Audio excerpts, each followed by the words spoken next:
This video was inspired from a new series I shared on my Instagram of things I wish people would talk about or things nobody would talk about when it comes to houseplant collecting. So if that's something you're interested in, keep on watching.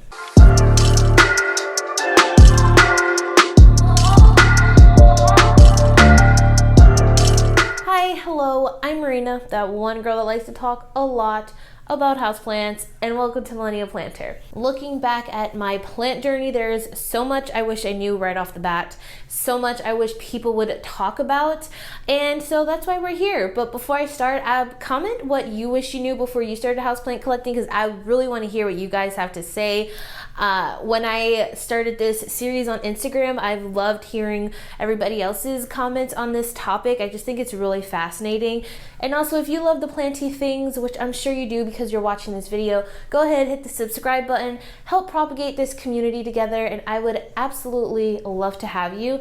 So without too much jabbering, let's get on to the video. So first and foremost, I'm sure everybody's going to say this, I wish I knew houseplant pests were a thing. If you don't really grow up with plants or had any sort of garden or anything, you probably wouldn't ever think plants can get pests, and you definitely wouldn't think that those pests can completely annihilate your plants.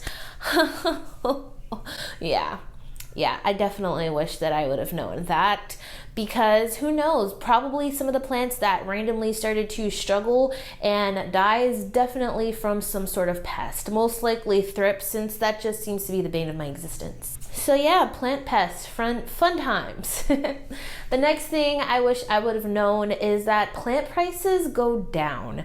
And this is something I still am so mind blown by. All of these exclusively rare plants that I see come out every year. I feel like there's a new plant that's like the new thing, and that's super expensive. Just wait 6 months, sometimes it might even be a year, the plant price will drastically decline. It's insane, and a lot of this is due to tissue culturing, and tissue culturing is just amazing. You can even take a plant like the Philodendron Spiritus Sancti or the Monstera obliqua. Remember when it's never obliqua? Well, now it's probably obliqua, and it's so fascinating to see all of that happening. These plants went from thousands of dollars to hundreds of dollars. The difference in prices is truly insane, and this is the case from, I want to say, every plant. You know, as long as you can propagate it, as long as you can tissue culture it, it's going to go down in price. So you don't have to buy that plant right now, trust me. Save yourself some money and wait a few months. Try to maybe connect with some people in your local Facebook groups, because I have found local groups, local Facebook plant groups, they sell their plants for so much cheaper, and it's really amazing, and it's kind of a hack I don't really hear a lot of people talk about. Try joining your local Facebook group. I'm sure you will find some really good plants for a really good price, and yeah, just wait it out. If you want a plant that's kind of new on the market and you don't want to pay the price, I promise you it's going to go down, like Monstera Thai Constellations, Monstera Albos, Anthuriums. It's insane. And if you happen to like a plant that all of a sudden like just explodes in popularity and it was super cheap and then it goes up in price, then just wait. It's gonna go back down. I promise. It's a thing. It's weird. It's like fashion, I guess. Fashion is in and then it's out. It's the same thing with plants. This next tip is probably my biggest tip, and it's something I really wish it was more talked about, but it's that this hobby isn't a passive hobby at all. So when you want to get into plant collecting, especially when you want to get a bigger collection, you have to really consider the state that your life is in. Like if you have kids, or if you're working a lot, or if you travel a lot, or if you deal with mental illness, or if you deal with just random bursts of low energy and you don't want to do anything, plants are not really the best for you. I know for me personally, there's been times in my life where I've had really low periods and I don't tend to my plants, and I will come back either to my plant room or I'll come back to my plants, and a few of them will be dead, and that just is not the best when you're already in a bad headspace. And the same goes for if you're traveling or if you just don't have time. Like plants, kind of depend on us to survive. It's not like collecting cars or collecting stamps that will always be there, you know, when you're ready to come back. Plants really do need our undivided attention in a way. So definitely just consider that. If you're in a time of your life where you're super busy or you're just not in the right headspace, then maybe just sell off some of your plants and make it easier for yourself, because a smaller collection is way easier to manage, and it's way easier to manage watering a few plants versus a huge collection. So that's definitely something I wish more people were talking about. It's not a passive hobby and that can be really hard sometimes. And also, playing off of this, another thing I wish I would have known is that plants are always going to be there. So if you need to sell plants, once again, going back to what I just said, because you're not in the right mental headspace, or because you're just at a really busy time in your life, or maybe you're just burnt out with plants, you can totally just sell them. It is a-okay to sell your plants, to give your plants away. It's even okay to throw away perfectly good plants, because if that's what's going to help you at the end of the day manage your life better, then that's what needs to be done. Plants are always going to be there. Trust me, I have heard videos and books and people just talk about plants from the 60s and the 70s, and pretty much the same type of plants are still around today. So your plants are always going to be there. It's okay if you go through a period of not wanting plants for years and then all of a sudden you want to get back into the hobby. That's totally normal, and it's totally fine to get rid of plants too if you need to downsize your collection. I've had to do that quite a few times in my life, and it's hard, but at the end of the day, it's a lot easier and it makes life a lot more manageable. And if that's what you need at the moment, then do it. It is a-okay. Plants are always going to be there, but your life is not. That kind of got kind of dark, but prioritize ourselves first. Don't stress so much about the plant, if that makes sense. Next is probably the fact that this hobby is expensive. It is not a cheap hobby. Once again, especially if you want to get a bigger collection, having a few plants here and there and having the space to just stick them by your window, it's not that expensive. But once you start getting like 10 or more plants and you start needing to get grow lights, or if you have a really dark house like I do and your whole collection is only on grow lights, and then you got to consider soil, and you got to consider pots that you're always having to buy, and then propagation methods if you don't just use water. It's a lot. It can be really expensive. And then buying new plants that you want that are on your wish list if you don't trade for the plants. It's crazy, really, when you think about it. And I guess this kind of goes with any hobby. I know that I used to be a really big crocheter, and crocheting isn't really cheap either, especially if you want to get quality yarn and quality crochet needles. It can get pretty pricey, but I feel like plants are even more on the pricier side, because then you got the whole like electric bill you got to worry about. You got the humidifier, you have the water, and some people use distilled water, so they're constantly buying jugs of distilled water. And yeah, it's a lot, and it's probably something that I know for a fact people don't think about, because I've had people tell me, wow, this is a really expensive hobby. And yeah, it is. It kind of makes me want to like take out insurance on my plants. Can I do that? That might be a little extra.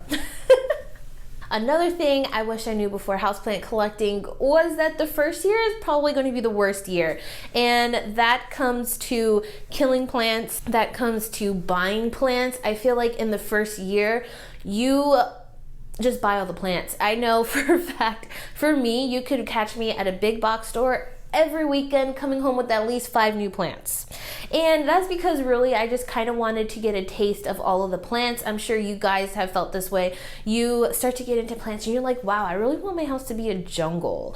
And then you start turning your house into a jungle, but then you realize, oh, peperomias don't work out for me, or oh, begonias are not it.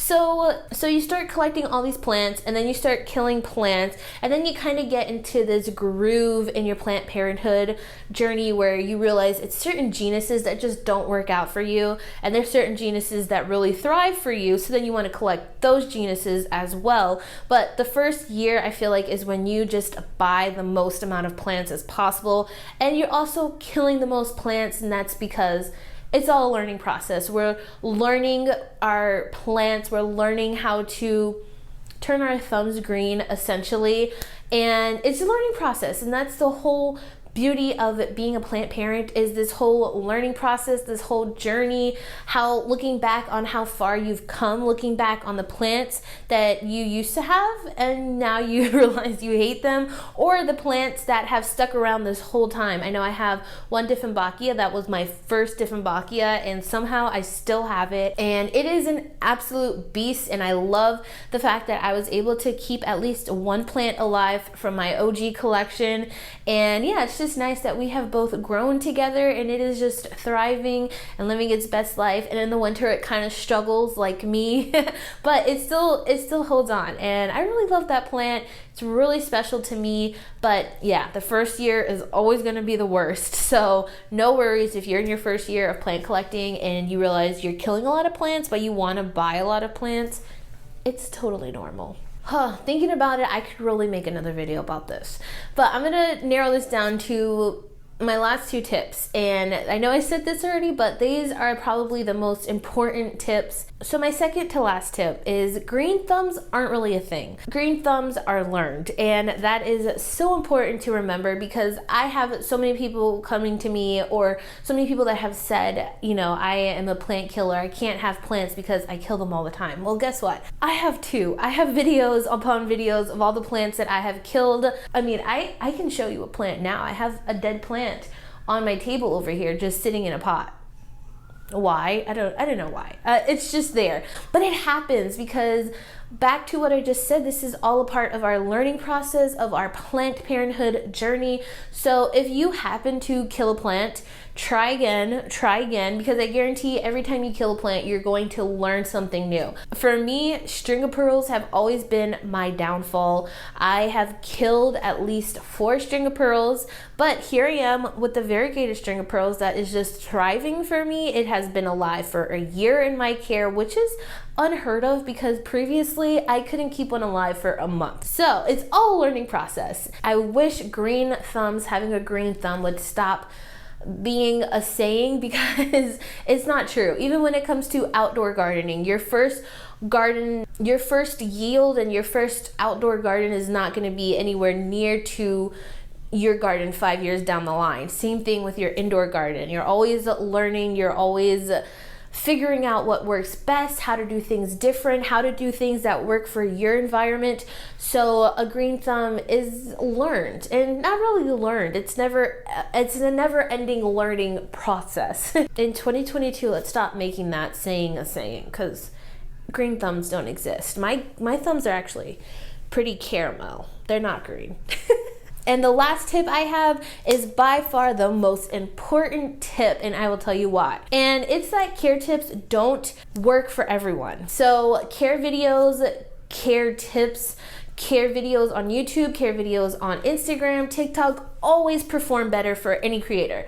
People are always looking for care tips on plants. How do I take care of my Dieffenbachia? How do I take care of my anthuriums? How do I take care of my Hoyas? People are always looking for tips on how to take care of their plants, but those plant tips that people recommend, there's a big chance that it's not going to work for you.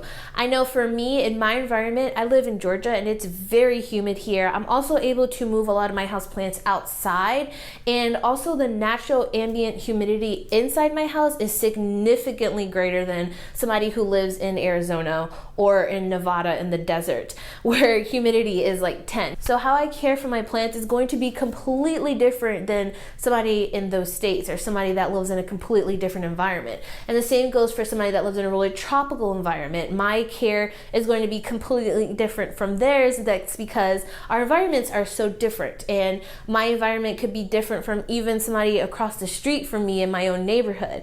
So care tips is really, they're just so irrelevant almost, and it can really be kind of disheartening, because you will buy a plant and listen to care tips from somebody and follow their instructions verbatim, and you still end up killing a plant and you think it's your fault, but in reality your environment is just completely different than theirs. Maybe you're an overwaterer, maybe you're an underwaterer. So maybe you just need to amend your soil to be different, or maybe you need to manipulate your environment a little bit more to be more humid or to be less humid. So if you're gonna take away anything from this video, take that away. Care tips are not always going to work for you, and that is a-okay. And I think that's going to wrap it up for this video. This was a really short and sweet one, but those are some of the things I wish I knew before I got into houseplant collecting. But I'm really interested to hear what you have to say on this topic, so let me know in the comments and let's talk about it. I hope you all are staying safe, sane, happy, and healthy, and I will see you all in my next video.